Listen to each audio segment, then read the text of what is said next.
Hello friends. कई लोगों को ये डर होता है कि विक्रय विलेख यानी कि सेल डीड, मान लीजिए आपने कोई भी ज़मीन खरीदी है, उसकी रजिस्ट्री कराई है, आपने पूरा पैसा दे दिया है, तो वो रजिस्ट्री कैंसिल तो नहीं हो जाएगी। और रजिस्ट्री कैंसिल कौन कर सकता है? मान लीजिए कई बार क्या होता है कि पूरा पैसा देने के बाद भी जिससे ज़मीन खरीदी है वो डबल गेम खेलता है कि भाई वो जो है रजिस्ट्री कैंसिलेशन की धमकी देता है, कहता है कि इतने पैसा और चाहिए। ठीक है, कई बार रजिस्ट्री कैंसिलेशन का केस भी कर देते। तो इस वीडियो में आप 100% जानेंगे। यहाँ पे आप देख सकते हैं साथियों, विक्रय विलेख के आधार पर नामांतरण, विक्रय विलेख के निरस्तीकरण की सख्ती यानी कि कैंसिल करने की सख्ती। ये जो ऑर्डर दिया गया है ये है अमरचंद्र बनाम श्रीमती अर्पणा भारद्वाज 2013। ठीक है, ये आगे भी चला है, देखिए। ठीक है, 2020 में ये आगे भी ये जो है ये चलता आया है। ठीक है ना, यही आदेश। ठीक, तो क्या है ये आदेश वो जान लीजिए। एक चीज़ और, यदि आप कोई बेहतर कानूनी सलाह लेना चाह रहे हैं तो आप ले सकते हैं। कॉन्टैक्ट नंबर वीडियो के डिस्क्रिप्शन में हमारा दिया गया है। ठीक है, देखिए साथियों, यह है कि क्या राजस्व न्यायालय को विक्रय विलेख को निरस्त करने की शक्ति प्राप्त होती है। राजस्व न्यायालय यानी कि साथियों तहसील हो गया, एसडीएम कोर्ट हो गया, कमिश्नरी हो गया या रेवेन्यू बोर्ड हो गया। ठीक है, ये सारे के सारे राजस्व न्यायालय होते हैं।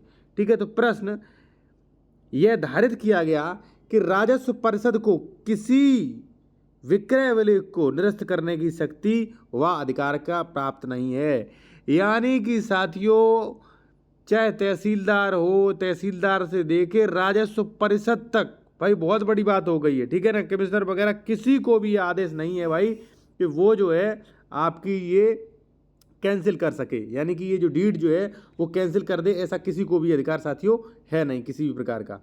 ठीक है ना। अब एक चीज मैं आपको और बताऊंगा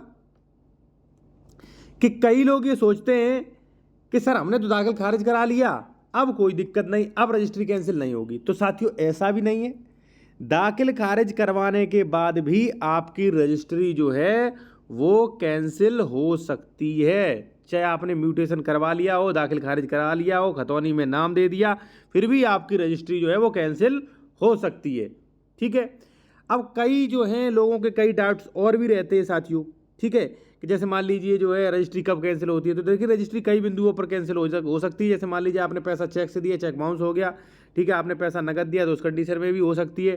ठीक है, या मान लीजिए आप जो है जमीन खरीद लीजिए, किसी ने अंश से अधिक विक्रय कर दी, किसी ने डबल रजिस्ट्री कर दी, तो ऐसी रजिस्ट्री भी आपकी कैंसिल होगी। ठीक है ना।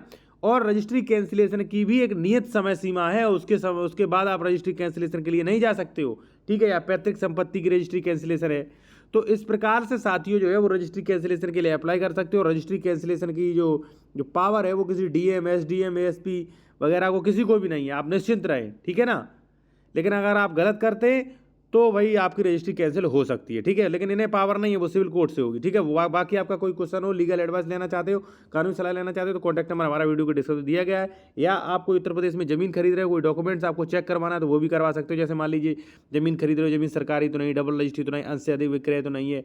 ठीक है, इस पर कोई विवाद तो नहीं है, तो ये चीज़ आप चेक करवा सकते हो साथियों।